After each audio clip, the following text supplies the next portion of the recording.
This is even. This is a close your eyes, spin around in a circle, and point. We do have officially a Western Conference Finals rematch.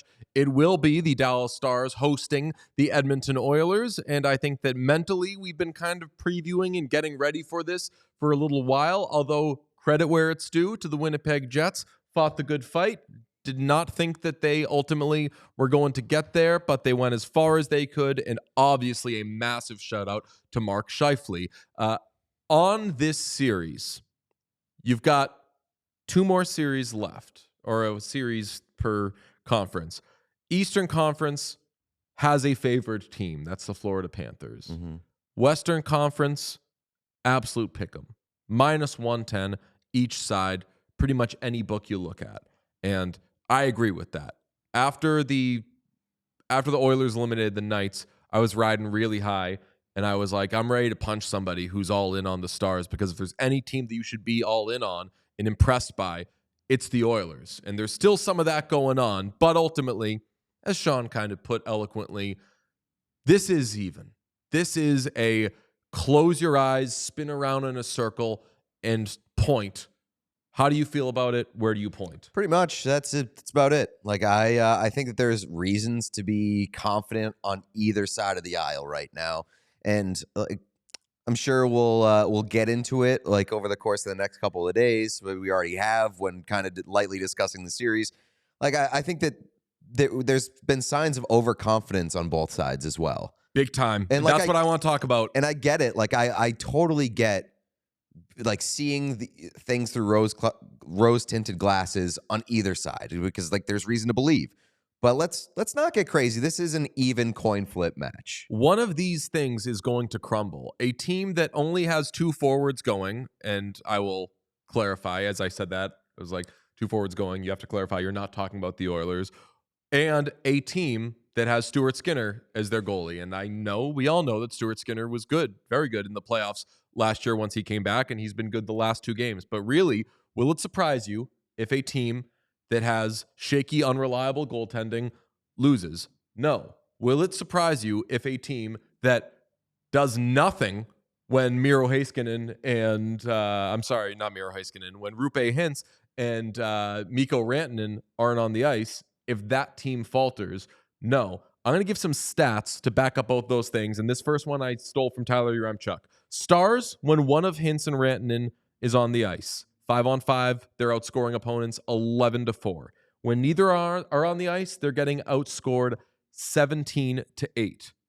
The one that I'll give for the Oilers is that they had the worst power play in the second round, and they did it against the Golden Knights, who fucking stink on the PK.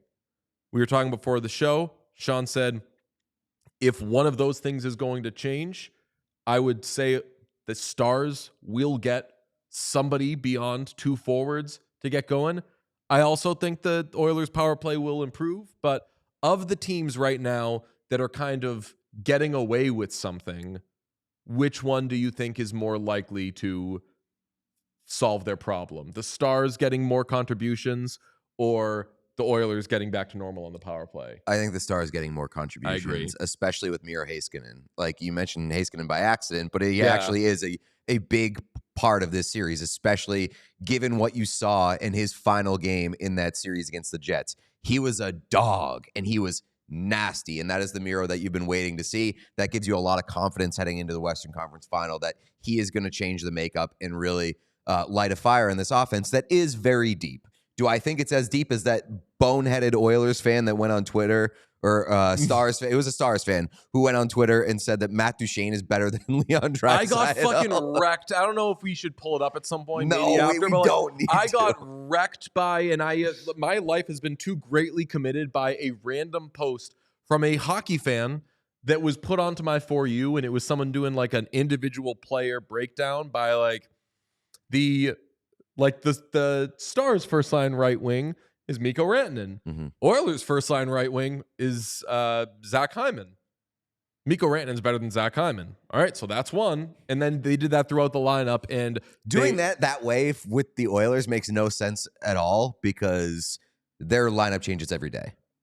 Yes, and also, and there were some bonkers ones that were just wrong, but like Mikko Rantanen is better than Zach Hyman, obviously, but not by as much as like another player might be over their counterpart. So that's why you have things called teams and you see what happens. But to further the point about Dallas needing more guys going, players with the point per game this postseason: Dallas 1, Mikko Rantanen; Edmonton 4, although in fairness, one of them is Jeff Skinner, so I'll say 3.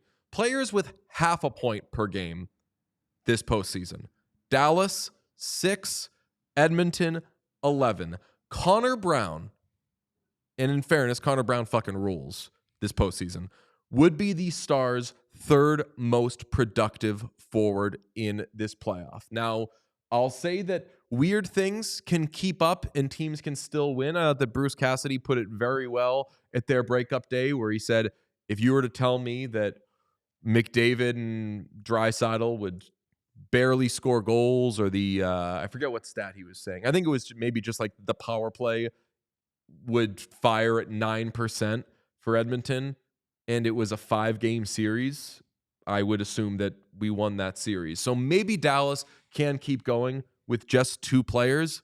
I would caution, and I'm preparing for, like, get ready for other guys to kick it into high gear. Whether it's Sagan, whether it's Robertson, they're going to get more guys going. It just is great that when they only have 2 guys going, one of them is Mikko Rantanen, right, who has been the best forward this postseason and is, God, if you're doing like best players remaining in the playoffs, the top 3 are in this series.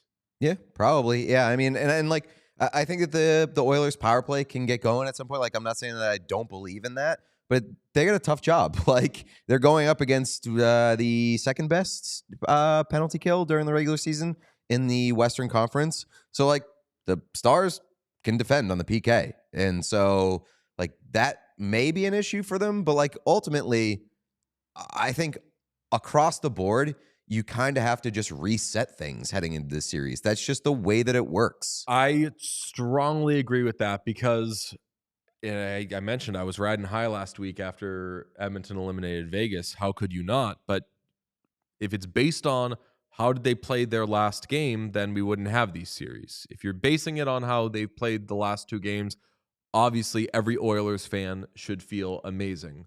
You're starting a new series. You're starting on the road. The little carrot that's being dangled, by the way, for each of these teams is that I don't think either one expected to have home ice in the Stanley Cup final.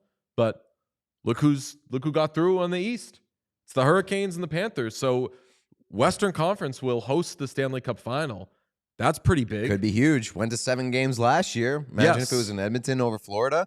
Things could have been different. And the other side of it is Dallas, you are playing a team that just won 3 games on the road. I know that you're playing a team that doesn't really do that prior, but yeah, this is a team that obviously is winning on the road. So, but they were also, yeah. You wanted to bring up the point, and it's a great observation. We did a lot of talk at the outset of the playoffs. How many of these conference finalists from last year are going to make the conference finals this year?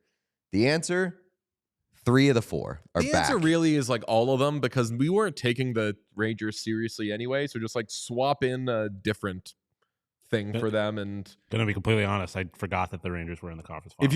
If you were to tell me, and your guess would be that otherwise it would have been the Hurricanes. What if someone in the chat right now was like, oh no, the Hurricanes were in there last year? We'd be like, oh fuck, yeah, my bad. All 4, I guess.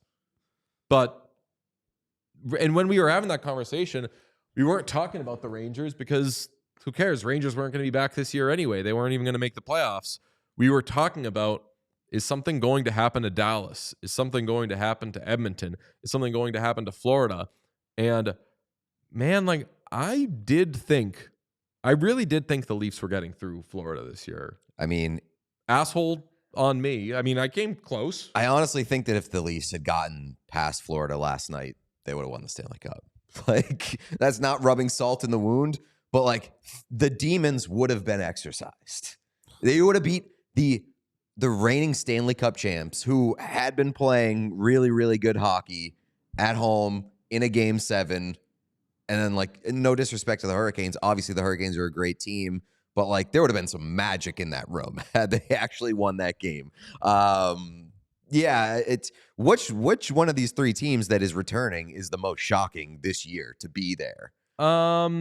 It's got to be Dallas, right? Given the way that they finished the season. I know that, like, the way that they finished the season, started the playoffs with no Robo, no Heiskanen.